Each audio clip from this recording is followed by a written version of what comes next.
Do this short tutorial on using the Geovista Logger Acquisition Software. Um, this is the software that is used for Geovista borehole geophysical logging equipment. It covers the whole range of Geovista tools with the exception of the Televiewer, the seismic geophone, and the Geovista borehole video cameras. All the other geophysical logging probes use this acquisition software. You should have received a USB stick with your supply, along with your Geovista Logger Acquisition box, and of course your system. In this USB stick you will find the software. We assume in this tutorial that you've already installed the drivers, so we will not cover the drivers, it will just be about the software itself. Today we're going to be installing version 7.1.45. You may always download for free from the website the latest geophysical logging software. So in this case, today we'll be installing this software. All you have to do is double click on it and it'll launch the Geovista Logger setup. Click on Next. It'll tell you where do you want to install it. Next, and install. Allow the windows to install and finish. You will see that there is a small icon that appears on your desktop. This is the startup executable shortcut. If I double click on it, it'll launch the Windows Geovista software. So this is the first thing you see when you look at it. You can see the version at the top. On the left, it'll tell you that the logger, the Geovista green logger box, is not connected. On the top here you have 5 tabs, which we'll go through, and you have various functions here in the menus up here. Okay. Now, we assume that you've already installed the logger drivers. What we'll do is we'll connect the logger now, and you can see what happens when that is connected. You can see now, we can see here on the left the depth, the speed, and the tension coming from the winch. You have the option to send some power, and below that here you have the voltage and current. When you installed the software, a folder was generated in your C drive. So if you go to your C drive, a folder called Geovista Data was created, and inside here it'll save all the calibration files. So each geophysical logging probe has a calibration file. You can optionally save log files into that folder. You can save log files anywhere, and certain definition folders here as well. Okay, so if you ever need to go back and look at your calibration files, it'll be in this folder here. I'll minimize this now. So if we go and have a look at the 5 tabs here, the first one is the select winch. You may be a user who has numerous amounts of winches. You may be a user that only has one, which is why you have this function here. This only really has to be dealt with once. So if you click on the winch you're going to be working with today and click on edit winches, you will have some functions which you can manipulate the winch. The first thing is you can change the winch name. If you have many winches, you can identify the winch the way you like. Here you have the options for your encoder. For Geovista winches, we generally use a 1000 pulse encoder at a wheel circumference, a measure wheel circumference of 0.4 meters. If you find that when you're running in hole, the depth is going negative, you can always reverse here. If you click on this, it will reverse the counter. Depending on where you're on the world, you may wish to use meters or feet. If you select on Show More, you'll find other stuff up here. You can do a quick wheel calibration, a tension calibration, and there's the telemetry for the telemetry of the signal. A quick overview on the tension calibration. It's very simple. You need to have 2 known tensions applied to the winch, and with each one you do a 2-point calibration. It's a straight line curve. So what you would do is you would put your two tensions here, say for example 0 and 20 kilograms.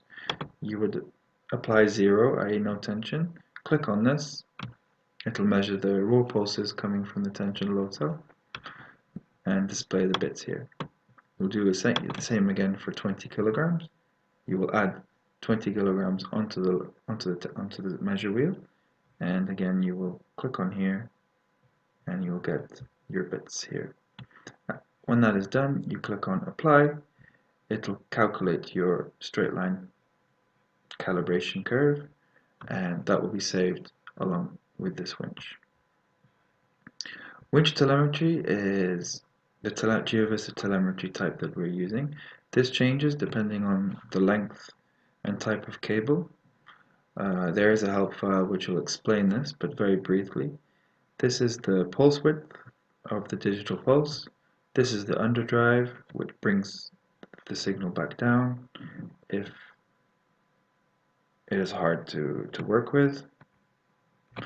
Below this is the threshold and the cart limit. And you have low, high drive and short and long cable. There are different combinations of parameters that you could use depending on the length and type of cable. I would advise that you contact Geovista if you have problems with it. So after you've adjusted all your settings, you can save the information. You can also set a winch as default. You can delete a winch or add a new winch. Save and close.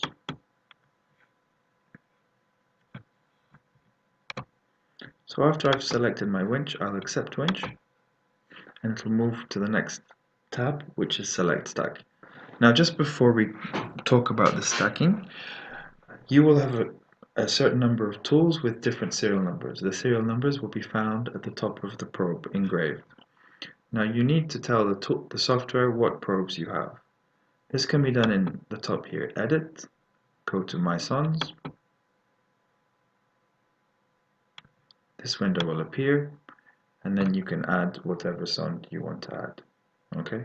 For example, if you have a probe which is a natural gamma ray with a serial number of 7466, you will go here, we'll search in the drop down menu for the natural gamma ray, which is there, and you will add the serial number. So for example 1222, for example. Add to my sonde, you will see it appear here. Okay. You must have the sonde inputted into here before you continue. So next we need to tell the software what we're going to be running today. This can be done in the select stack. If I go to select stack, I can click on edit. I can add a new stack. I can name the stack what I want. Today we'll be connecting up a DLL3 and a temperature conductivity. Note that the Geovista software can accept up to 5 probes connected together. The limitations would be dependent on the physical dimensions of the probe. For example, the density has a source at the bottom and you cannot connect anything below. So here on the top, we then select the topmost probe. So this is the probe connected to the cable head. So if I go down to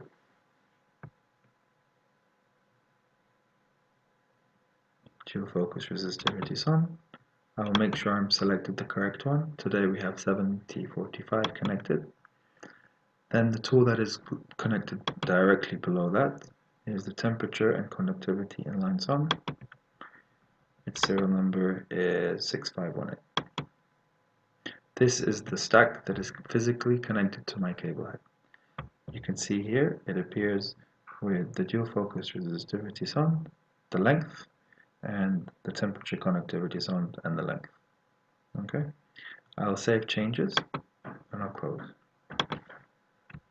After I've adjusted this, I then need to go and tell the software that I'm planning to run this today. So here is the stack we just made. I click on it, you can see it appear here, and then I click on accept. This will jump directly to the next tab, which is the diagnostics tab. You can see we have our two probes here, TLL3 and TCIS. These are the acronyms used for the dual focus resistivity and the temperature conductivity, which we're using in this example. Under each probe, you can find the different channels that exist. On the left of each probe, you have the red packets that are coming from. Red packets indicate there is no power or communication to the probe. Green packets indicate there is power and communication. Currently, the tool is not powered up. You can see bad packets accumulating and good packets are 0. So what we're going to do now is we're going to send power to the tool. Now make sure the tool is properly connected to the cable head. Your logger is connected to the winch and everything should be okay. So if we go here, we click on here, you can see the voltage increased here and the current increased here. 96 volts and 62 milliamps for both probes. You can see that the green packets have started to appear, which is a good sign. We have power and communication. Here you can see some channel measurements have come in from the tool. And also here you can see some information from the tool. Now you can see that this is not calibrated, so this is a non-calibrated probe, purely because it's not 73 degrees in the office today. On top of each probe, you can have the option to calibrate. If I click on calibration here, another calibration window appears, and on the left here you have all the channels that come from this probe. You can see here there is an old calibration that has popped up. That means in my Geovista data calibration file I have this from before. So if I look, I can see 7045 exists from before today. If this had not existed, I would not get any measurements here and the software will automatically create a file for me. In this case today we're going to do a 2-point calibration. So we'll click on 2-point calibration. At the moment the tool is set up with the test jig, so there is another video on how to do that and how to calibrate that. So I will leave that view. If you want to know how to calibrate a DLL3, a dual focus resistivity, you can have a look at that video.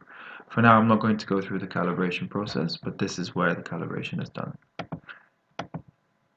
So I'm going to close this window. Okay, so now that you have connected your tools, you've powered up, everything seems to be reading fine, you've checked your calibration, and you want to log, you move to the next window, which is the new log tab. Okay. Before logging, you need to tell the software where you're going to save your data. So you can create a folder anywhere that you want. So we'll do it on the desktop, new folder, logging data, and I'm going to name the file test shop 1. You can name it under the borehole name, the well name, you can add any information you want. And I'm going to write time here because I'm doing a time log because I'm not running the winch today. If you're running the winch in the hole, you do a down log and an up log. So here I have the time base. The time base indicates how many times in that interval do I communicate with the tool. So if I click on 25, it says every 25 milliseconds I will ask for packet data from one tool. Because we have two tools in the connected downhole, it will ask the first tool for data. 25 milliseconds it will ask the second tool for data. After 25 milliseconds it will ask the first tool for data. After 25 milliseconds it will ask the second tool for data, and it will continue. Generally most combinations run on 25 milliseconds. Sometimes people suggest that the sonic should be run on 100 milliseconds. But 25 milliseconds is the fastest. Now here you can select if you're doing a down log, an up log, or a time log. In our case we're doing a time log because we're not moving the winch. At the bottom here I click start log. In a real job at this point your tool would be in the borehole at the start depth, and you are about to run in log down hole or log up hole, and you click start log. And this is your logging window that appears. So now with this logging window, you'll find 3 tabs at the top and some information at the bottom. At this point you can still alternate between up, down and time. Data is saved per time. You can set up user functions if there is any calculations you wish to do, or add channels to your log. You can do a log depth adjustment. At the top here you have your logger header, which is somewhere where you can add the information about the borehole that you're logging today. Configure plot, which gives you each channel here on the left and various things you can do that you can change, and your waterfall plot. This is the actual logging plot. So configure plot, we can go here and we can enable channels or disable channels. For example, I want to remove some channels and I want to add some channels, which I can do here. For each channel you can come in here and you can select which track. There's 4 tracks. This is the first track, this is the second track, this is the third track, and this is the 4th track. So I can have this one, track 1 to 1, lower scale, upper scale, 0 to 100 for example. I can change the color. I can increase the thickness of the curve. I can add a boxcar filter to smooth out the data, and I can adjust the boxcar filter width. I can also have channels go across 2 channels, so I can start, for example, my short spacing resistivity from channel 3 to channel 4, 0 to 2000, I can change it to any color, I can add a boxcar if I wish. Same again for this channel, for example.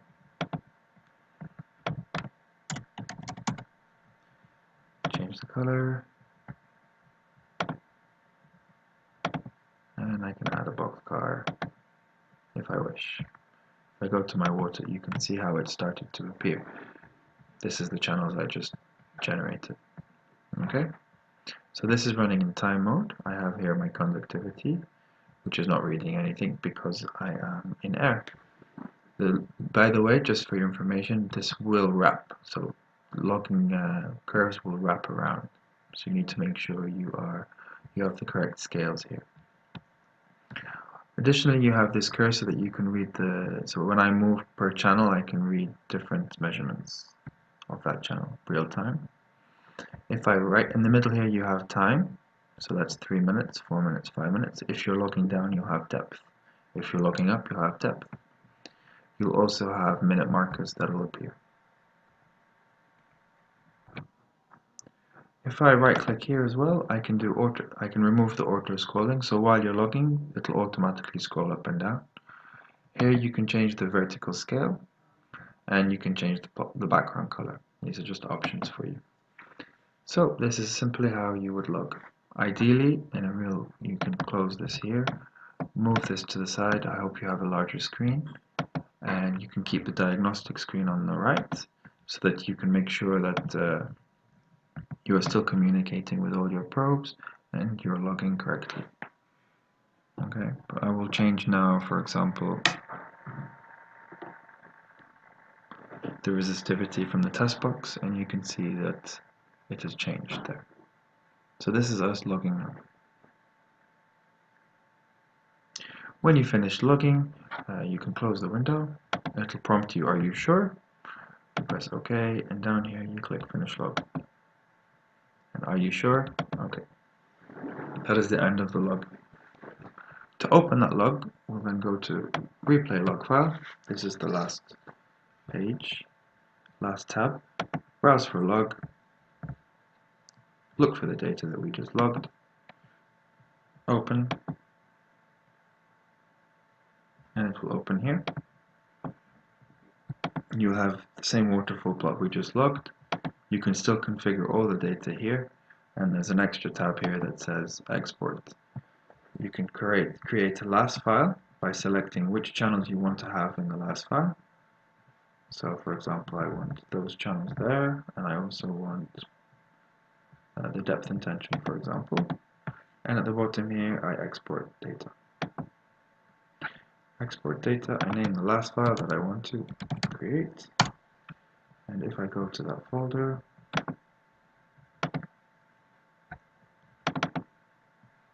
I'll find my last file there.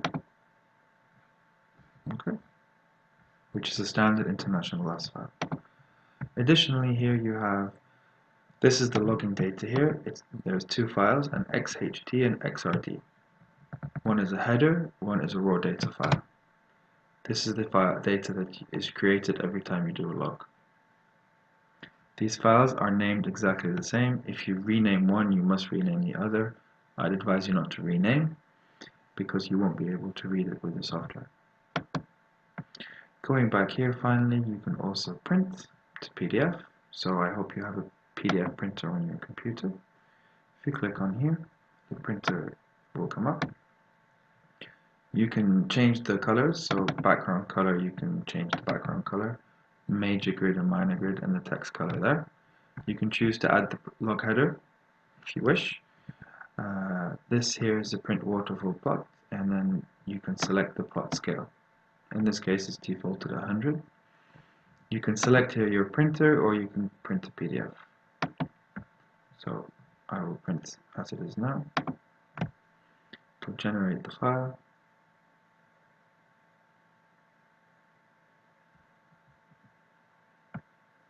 And the PDF will open with my waterfall plot.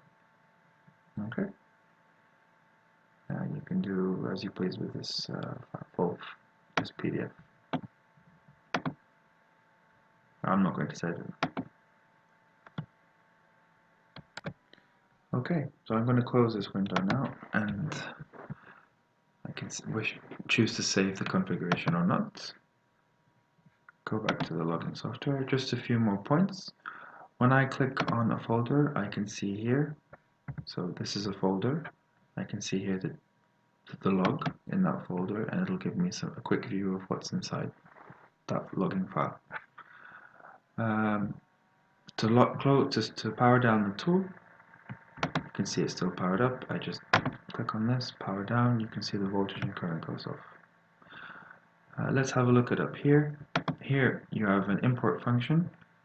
If you're running memory throughbit logging or memory logs, you have an option here to merge your depth data and your logging data here. Old files from the previous software can be, some of them can be imported into the folder here. Edit, you have various functions here. Son definitions opens up a window where you can adjust certain values for certain tools. This is more advanced, but for example, if I want to have a look at my sound, so for example, the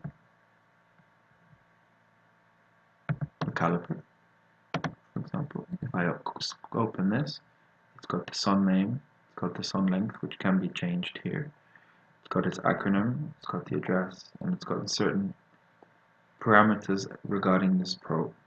And if I click on here, I have the different names and channels and information.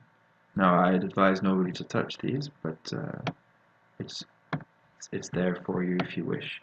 A good thing about this is, for example, if you have a centralizer, which is of a different length, you can always come in here and adjust the son length of the centralizer to make sure your stack is correctly lengthened up. If I close this, the whole software will close. This is done to restart the software. Well, in the older version at least. And a few more things here. User functions for more advanced processing of new channels. Settings, which give background settings. You can adjust the default header so that you don't have to do it all the time. You can see these are the default now. If you double click on here, you can add an image, which would be your company logo, for example, and you can adjust your information at the bottom here, if you wish.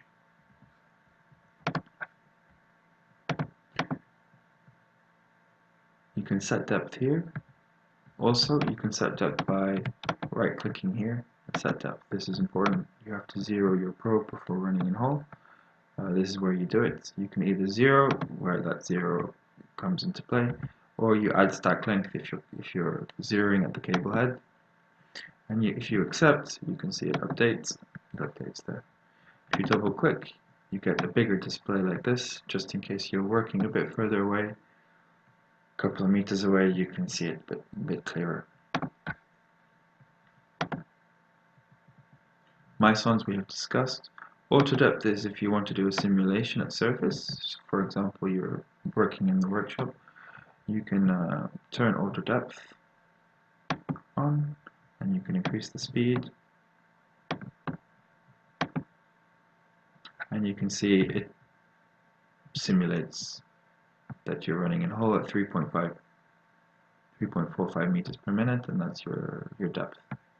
Okay, it's just a simulation if you want to do a simulated log. Turn off auto depth, close.